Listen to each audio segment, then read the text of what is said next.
Hello বন্ধুরা, কেমন আছো সবাই? চলে আসবো নতুন একটা ভিডিও নিয়ে। ভিডিও শুরু করার প্রথমেই বলে দিই, গণপতি বাপ্পা মরিয়া। আর আজ ছিল গণেশ পুজোর দধিকর্মার দিন। আগের দিনের মতন আজও বড় সাগরে কোমর বেঁধে নেমে পড়েছে সব রকমের পুজোর আয়োজন করতে। ফল মল কাটা হয়ে গেল প্রথমেই। তারপরে ফুলগুলোকে ভালোভাবে সাজিয়ে নিচ্ছি আর মালা পরিয়ে দিচ্ছি আমাদের গনুবাবুকে। গনুবাবু বেশ স্মার্ট হয়ে বসে রয়েছে, নতুন মালা পরে ফিটিং ফিটিং করে একেবারে দারুণভাবে তার মধ্যে এই দধিকর্মা জিনিসপত্রগুলো সাজাচ্ছে বড় সাগরে।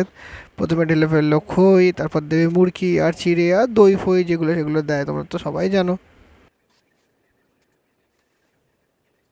আর তারপর আরতির জিনিসপত্রগুলোকে সাজিয়ে ফেলছে এক এক করে। তোমাদের আগেই বলেছি, বড় সাগরেদ পুজোর কাজ করতে একেবারে এক্সপার্ট।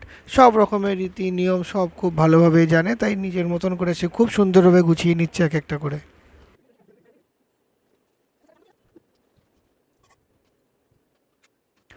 সব কিছু আয়োজন করার পর কর্তাগিন্নি বসে বললাম আমরা, পাশে মাও এসে গেল। তারপরে কিছুক্ষণ গল্প টল্প করছিলাম, ঠাকুরমশাইয়ের অপেক্ষা করছিলাম। আর তারপর ঠাকুরমশাই এসেও গেলেন কিছুক্ষণ পর। আর শুরু হয়ে গেল দধিকর্মার পুজো।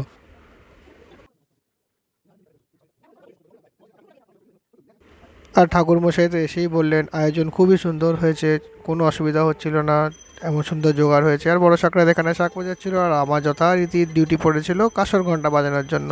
তারপর এক এক করে আরতি হয়ে গেল। আর আরতির পরে আমরাও বসে পড়লাম পুষ্পাঞ্জলি দেওয়ার জন্য।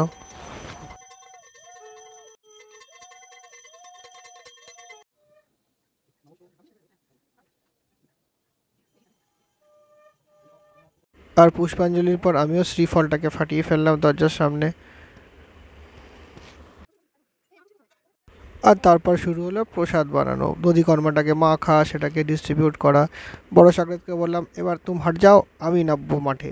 তাই আমি কোমর বেঁধে নেমে পড়েছিলাম সব প্রসাদ বিতরণ করার জন্য। তো এক এক করে প্লেট সাজিয়ে সাজিয়ে এখানে সবার ঘরে ঘরে গিয়ে প্রসাদ দিয়ে আসা হলো।